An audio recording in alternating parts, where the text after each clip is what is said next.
Hi, hello, and welcome to the new series that I'm going to do here with Animesh.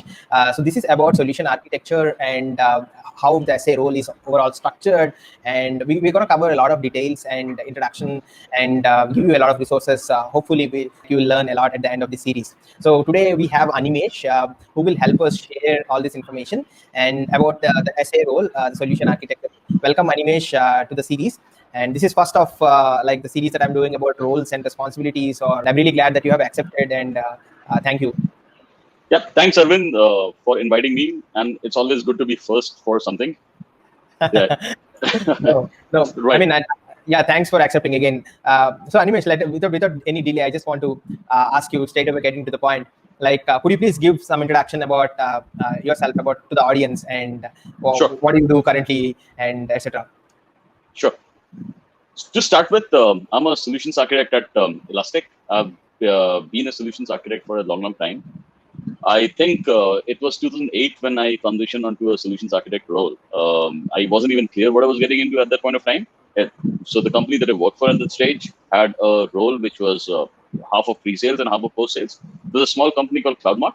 Was in security, network security, anti-spam. That was my domain at the point of time. And I spent a long time with them. And I really grew into being probably a good solutions architect thanks to them. With Elastic, I joined it up as a principal solutions architect. So my role is obviously to assist sales. I'll come to that part separately. The second aspect of my job is also to provide some thought leadership to the sales team in India, because they started off, so Elastic started off fairly as a small team. And we have a few sales reps or sales representatives or sales director, however you might call them. And we have a small team of solutions architects and inside sales and so on. So the idea is to help them navigate through different things. So we as a team do it, right? So that's one. From an entire career perspective, I'm more of a generalist. I've spent a lot of time, for example, writing code. I've been an entrepreneur as well. I've had a few startups with varying degrees of successes and failures. Well, I've not made hundreds of millions of dollars by any chance, but yeah, here I am. I think that entrepreneurship experience has also helped me a lot. I graduated from college in 2002. Worked at a startup for a few months. Then I went ahead and jumped into and started a company when I was 23 years old. And then I went into a couple of engineering roles, which were like pure play engineering architect kind of roles, where I used to, yes, write code and design architecture. And post that, I went to CloudMark, started being a solutions architect there. And here I'm at Elastic. It's been almost 3 years since I have this role at Elastic. Yep, that's my journey, Arvind. Yeah, I already feel too old, no. I mean, you covered a lot, and it's very interesting as well. So, see, I think the reason why I do this session is like, solution architecture is probably a bit misunderstood, or like a lot many people think it is straightforward sales.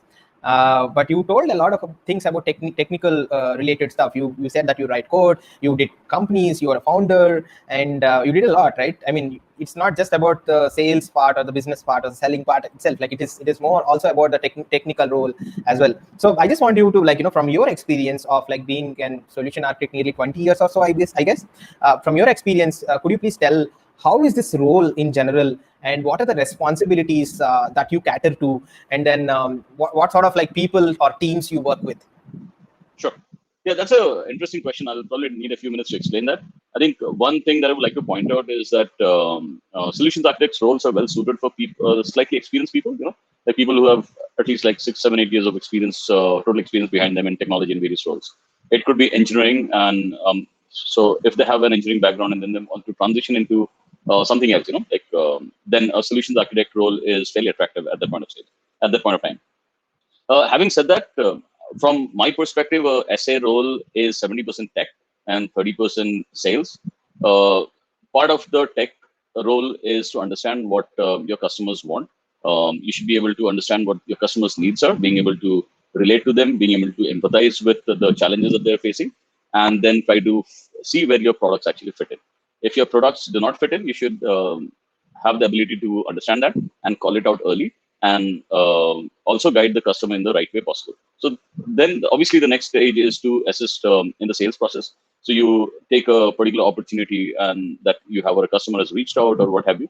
You try and see where your products fit in. You see if the customer understands where it does. You can show the customer a demonstration or better ways to integrate it, or help them with the right architecture or the right size, etc., etc. And then you also assist your sales counterpart to put that opportunity into a dollar value, or quantify that into what it means from a numbers perspective.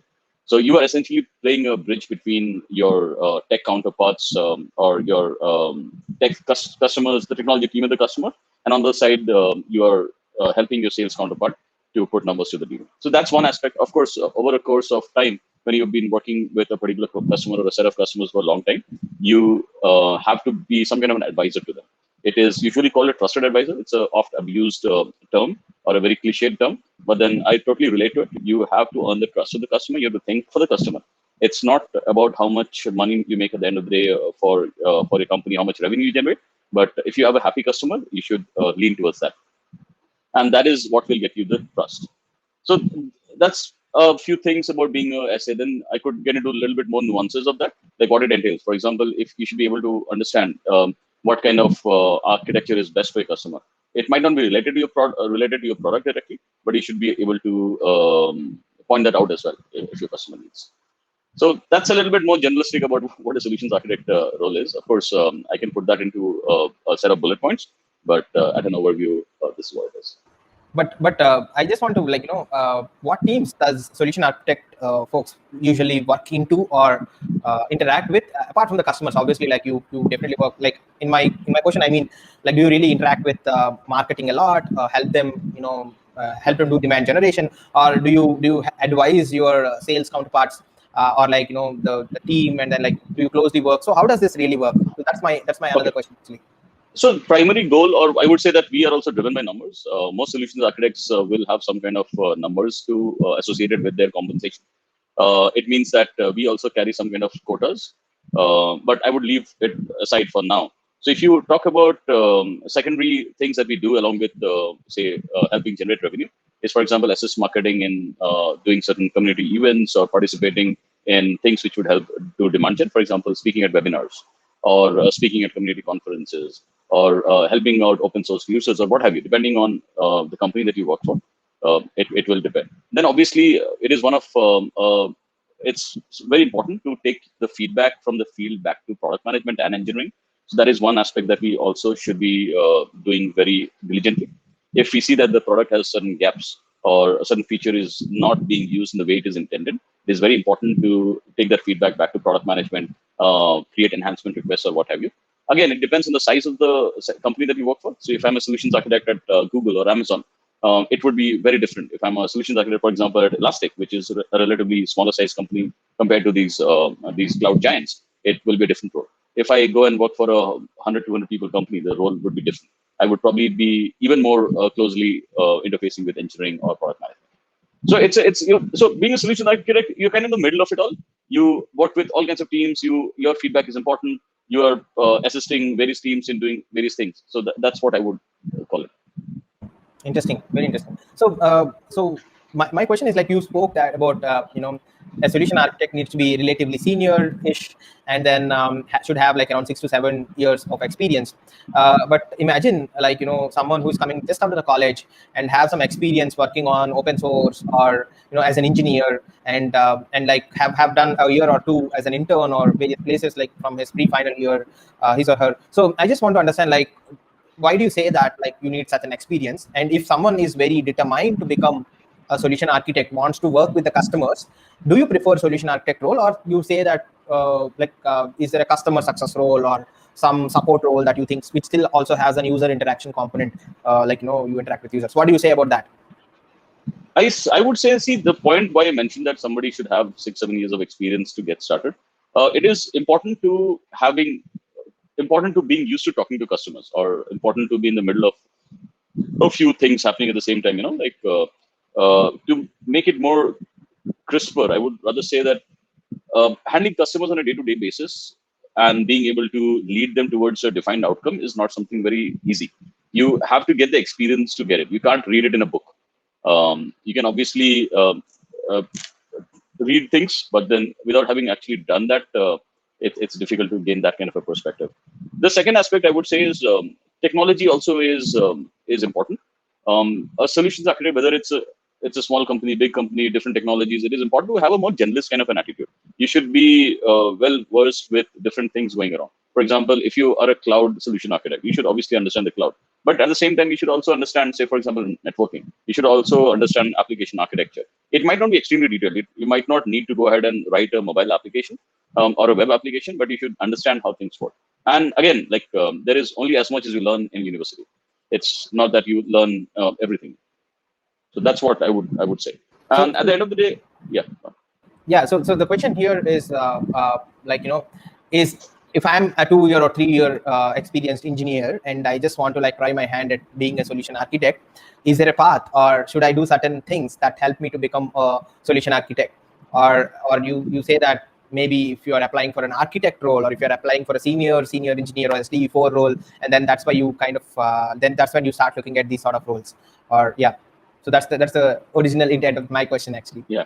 So I think typically what happens while people get into solutions architecture is more or less most people start with engineering, and then they figure out it's probably not for them, in the sense that not everybody is built in a way in which they would rather sit behind a desk and write code. So if I am given a choice, I would love to do that, but then maybe I miss it. To be honest, like I miss writing code all day long.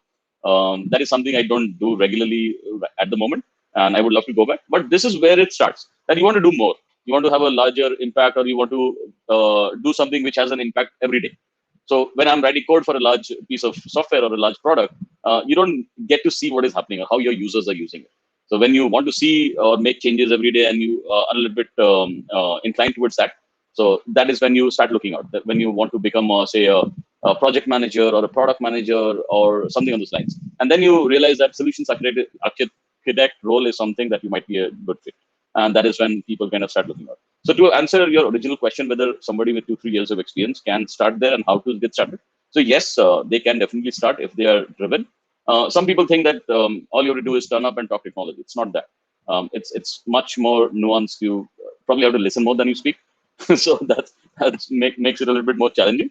But having said that, I think the right way to do it is to volunteer for that and get into it. If you have 3 years of engineering experience and you go ahead and work as a solution architect, volunteer for that, get a job, and then see whether it works for you. There is no other way in which you can find out whether it would work or not.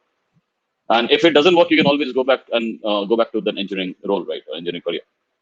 Yeah. So one thing that I hear, I mean, sometimes, which is really silly, maybe, like, do you need an MBA to become a solution architect, or do you need to speak that, okay. Like, I have come across people who have MBA degrees and they're very good solutions architects. I've come across people who have PhDs in physics who are very good solutions architects, and they've been a solution architect for a long period of time.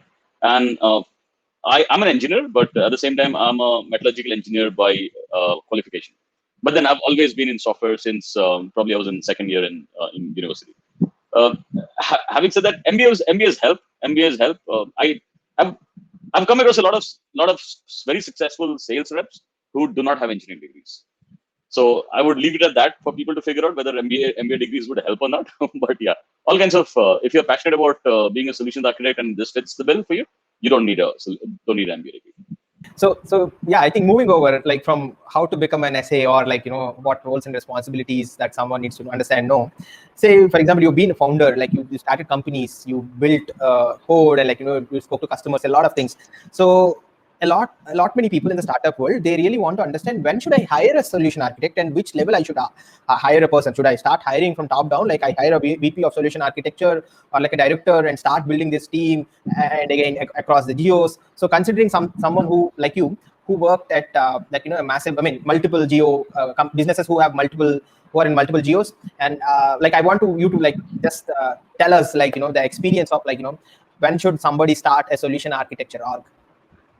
I think if it is a B2B company with a fairly with a solid product which is market ready, it is important, and it is highly technical or even moderately technical. You need solutions architects to be able to successfully sell that.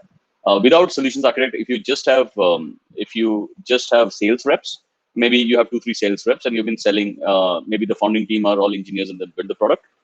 They can make some initial sales, but then once you have found the a product market fit, then you need to find a good solutions architect. So now you should ideally find someone who is a proper or say an experienced solutions architect.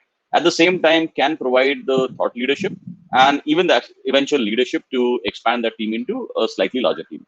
Now, going from one solutions architect to 5 or even 10 might be relatively easy, and maybe the company would end up with a few $1 million of revenues. But after that, if it is time to scale up, then either that person might be able to do it, or you might want to bring in a more professional solutions architect manager, something like that.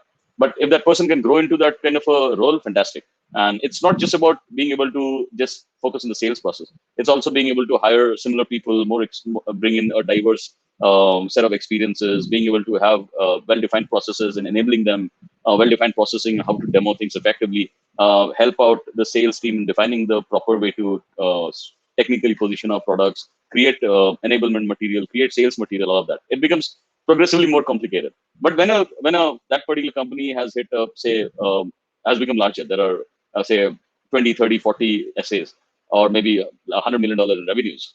That is the time when you might need even more senior folks. You might need a say senior VP of solution architect. That again, the same person can grow into a role like that, or you might get someone from outside.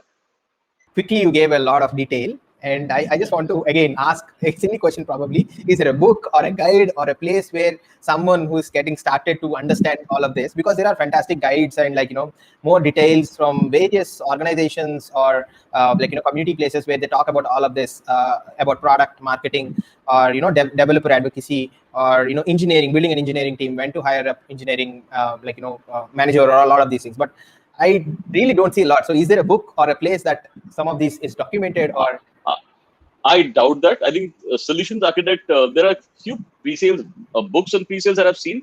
And I think some of them probably are one or two written by people I would know and personally. And the solutions architecture is a fairly new stream, I would say, in the sense that technology products started becoming more and more complicated maybe in the last 10, 15, 20 years, right? Before that, they were more simplistic. It was about selling hardware, and it was about selling systems which could run, say, mainframe applications or what have you. But then came the cloud and the virtualizations and containerization and all of that, and things started becoming complicated. So that's when the need to have more, sophisticated SAs came in. So that's when, because of that, what has happened is there's not a lot of structure around training. Or if you say, for example, if I decide today, no, I want to learn what SAs are all about, when to hire people and when not to hire people, and give me a path to greatness. There is nothing like that. So as I said, there are 2-3 books in Amazon that you can find. But other than that, you'll have to trawl through the internet to find resources. Twitter would have something. Then the best place to learn would be to pick the minds of people who have been there and done it. So you find someone who has been an early stage, being say SAs or SA managers at early stage companies, and mid stage companies. They would be the best people to give you perspective. Great, Animesh. I think it is really great, and I guess that we discussed a lot, but there is a lot more to discuss. And then in this series, we'll discuss more about customers. Probably, like you said, you need to listen more, and that is something to understand more as well, like from you. And then we'll also talk about the tech involved, or what sort of demos do you build demos or stuff like that. And all of those questions we will get into more and more episodes. I guess this is it for this episode, and thanks everyone for watching, and keep seeing this space, and we will upload more and more sessions on solution architecture, especially. Thank you, Arvind. Thank you. I really appreciate the time, and yeah, good to always know you. I know you for a few years, and it's been a pleasure.